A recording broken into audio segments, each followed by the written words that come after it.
Bonjour à tous, c'est Mathieu de Fresh Reloading Team. Aujourd'hui, nous allons tester un M4 qui vient de l'armurerie française, un WW15 admissible au tard dans sa configuration initiale. On va voir ce que ça donne en sortie d'emballage. On va faire quelques essais et je vous donnerai le ressenti après.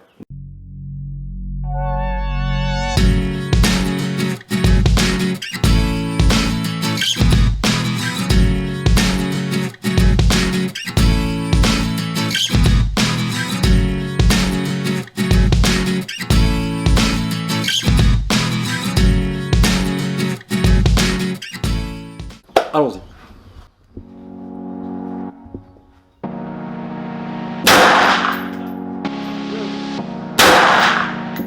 C'est hyper agréable.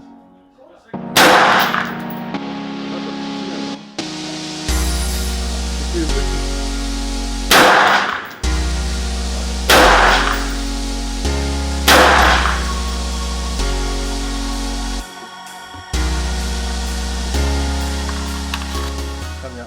Alors on va voir.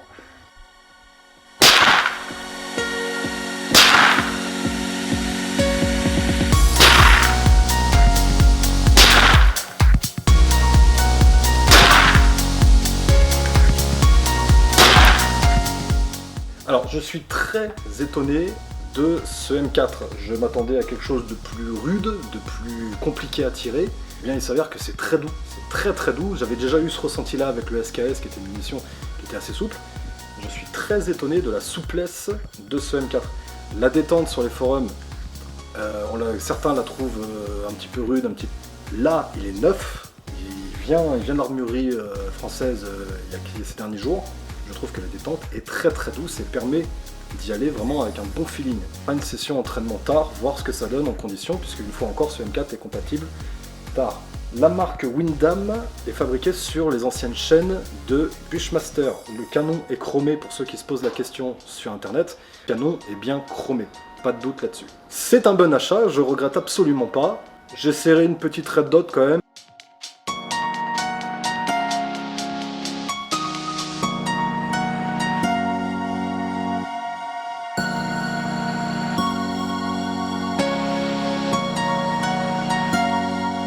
Dans un deuxième temps, je reprends le Mosin Nagant que vous avez vu dans l'ancienne vidéo parce que je n'étais pas satisfait des résultats. J'avais des meilleurs résultats avec l'ancienne crosse que j'avais retravaillée, ne voulant pas la modifier plus que ça pour pouvoir garder quand même un aspect origine. Je m'étais arrêté au pilar et au glass bedding sur l'ancienne crosse. Cette crosse-ci, je pensais avoir de meilleurs résultats d'entrée. Il s'avère qu'il faut un travail énorme de mise en bois. Cette fois-ci, je reviens avec un pilar bedding. Je n'ai pas encore fait le glass bedding intégral, juste le pilar. Et on va voir le résultat sur les surplus. Je retire de la surplus. Je teste une charge GRT aussi qui m'a été annoncée à 48,12. Une charge un petit peu plus haute, pour une vitesse un petit peu plus haute également, parce que je souhaite aller plus loin que 200 mètres avec ce Mosin Nagant. Donc on va voir un petit peu le résultat qu'on obtient aussi avec cette rechargée et cette configuration là.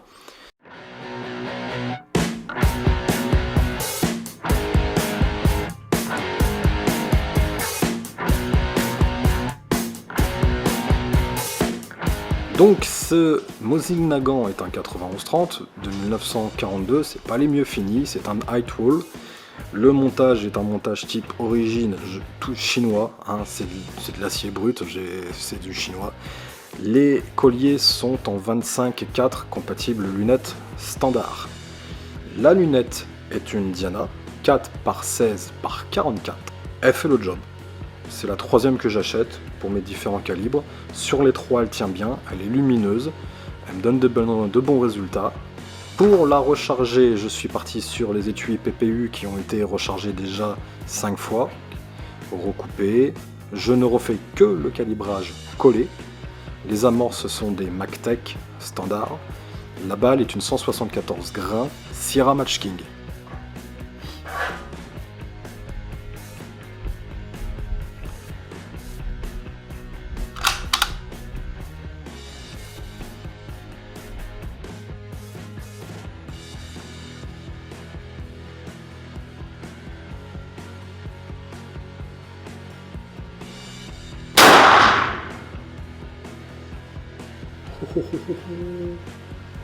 Il la mouche.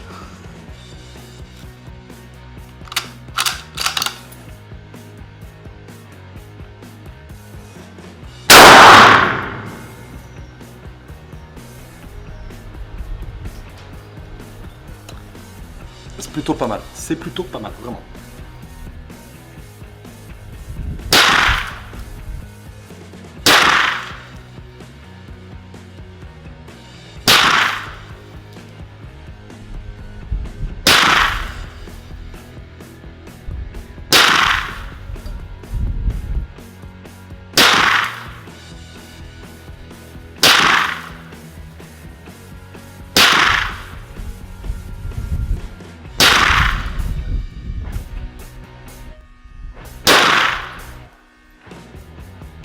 C'est mieux, c'est mieux. Les résultats obtenus à la surplus sont bien mieux que la fois précédente quand même. On a obtenu un très très beau groupement à la surplus. Je n'ai pas fait de tri particulier, je n'ai pas pesé les balles pour obtenir un petit lot concret de surplus, je les ai pris tels quels. Le pilar bedding a très très bien fonctionné. C'est pas encore ça, mais on approche du but. Bon, eh bien, ça sera tout pour cette session. Pas mal, pas mal. Le pilar bedding donne de bons résultats. Je pense qu'on peut aller plus loin en faisant le glass bedding intégral, vraiment, pour le maintien du boîtier. Mais le pilar, déjà en l'état, donne de très bons résultats. Quand on voit ce qu'on obtient à la surplus là, c'est quand même pas mal. Je pense qu'on peut aller plus loin et j'essaierai, je mettrai la photo du groupement avec la charge que je sais bonne pour cet ensemble. 46.3 lancé par GRT, j'avais un sweet spot magnifique. J'essaierai de voir ce que ça donne là. Et puis après, je continuerai mes expériences en jouant sur le chroning du bout du canon, voir si c'est une légende urbaine, voir s'il y a amélioration ou non. Et puis voilà, je suis très étonné de cette lunette Diana. Alors Diana, achetée chinois, hein, voilà, faut pas se leurrer. Eh bien je suis étonné de la 4x16 par 44. Pourtant, elle a un tube de 25,4, c'est pas le plus gros. Elle est quand même assez lumineuse. Elle est quand même assez lumineuse. Et tirer en x10 avec, je trouve que c'est assez sympa et assez formateur. C'est surtout, c'est la troisième que j'ai sur différents calibres et ça ne bouge pas. Ça ne bouge pas. L'écran, elle est zérotable et l'écran sont assez francs. J'ai connu pire sur des fausses bunelles chinoises, toujours pareil. Celle-là est de bonne qualité, elle est livrée avec le pare-soleil et je trouve que l'optique est de bonne qualité sur les trois que j'ai, donc ça a l'air assez courant la qualité là-dessus. Je regrette pas. Pour faire un essai, voilà, un essai bidon sur un setup vraiment petit prix, parce que la carabine elle est achetée 400 balles, le bois je l'ai pas massacré, il est toujours de côté, la crosse elle est achetée sur NB pour 200 balles, la lunette vous vous doutez bien que c'est dans les 50 balles, le support c'est de l'acier usiné, vous le trouvez en France à 200 balles, en Chine à 30 balles, c'est les mêmes.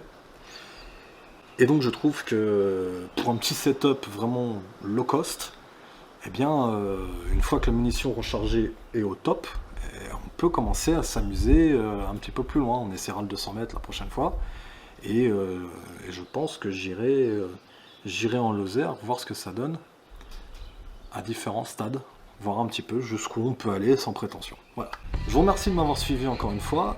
Grosse surprise pour le M4 parce que c'est vrai qu'il est assez décrié sur les forums. Et je le trouve facile à prendre en main, très agréable, très doux. J'étais étonné de la douceur de la munition. La détente est neuve, mais on est très loin d'une détente qui gratte, comme on a pu lire à gauche, à droite. Et puis une fois encore, le plaisir de tirer avec une arme qui est compatible TAR, qui est homologuée comme ça, sans modification. Bah, c'est sympa parce que en sortie de box, quoi, en sortie de carton, je trouve que c'est une très bonne arme à voir sur la durée, le vieillissement des pièces, mais cette manufacture travaille sur les chaînes et c'est les anciens de Bushmaster. Bushmaster c'est quand même de la qualité, donc on est en droit d'attendre qu'il y ait un suivi et qu'il y ait le savoir-faire acquis par Bushmaster pendant des années sur cette gamme là. Merci à tous de m'avoir suivi encore une fois, un petit loupé samedi dernier, j'espère que vous m'en tenez pas rigueur. Et prochaine vidéo, ça sera donc sur les tutos. Je vais reprendre point par point les tutos GRT pour que ça soit vraiment précis. L'ancienne vidéo 50 minutes est vraiment indigeste, donc je reprendrai point par point et je vous proposerai un programme plus allégé, plus facile à prendre en main. Merci à tous de m'avoir suivi.